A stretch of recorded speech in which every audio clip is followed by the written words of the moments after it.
مسا الخير يا 99 جنبت وسواقها مسكين لا زال في سبات.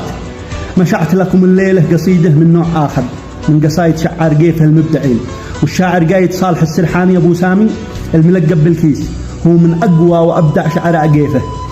قال مسا الخير يا 99 جنبت وسواقها مسكين ما زال في سبات. نظام الكترونيات باللمس جاوبت ولمبات حمراء في كراسي مذهبات. جهاز الكتروني لا لمسته تجاوبت وقنديل يتنقل على 5 مركبات. أعاصير هبت في ضلوعي وهبهبت وهزات لا زالت بعلم المغيبات. وموجات كره ومغناطيسية هذهبت من أعضاء جسمي قدره العزم والثبات. وأشياء غريبة قامضة والذي ثبت وجود الدواعي للهواء والمسببات. فمن أين هي تلك الغزال التي سبت فؤادي بنظرات العيون المذهبات. ونفسي لها في دمع عيني تسربت وذابت عليها النفس في دمع ذائبات. وأرواحنا شوقا وعشقا تجاذبت بموجات صوتية سريعة وذبذبات. بناني وأقلامي عليها تعذبت وأبيات شعري في هواها معذبات. وقد كنت لا طالبت في وصلها أبت ولكنها تهوى الرضا بعد رفضبات. أشارت برمش العين اليسر وركبت سهوم المنايا سالبات وموجبات. ومن غير ما تنطق أجابت ورحبت وحدت حواجب كالسيوف المرجبات. كشمس الضحى في الليل الأسود تحجبت ولا تظهر إلا في الفرح والمناسبات.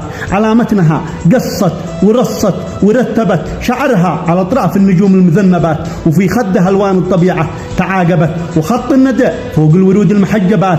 لها مبسم أحمر وابتسامات ذوبت عسل نوب بين أسنان كالسكر النبات. ولوجان مثل الورد الأحمر ترطبت وعنق اسطواني مثل برج المراقبات.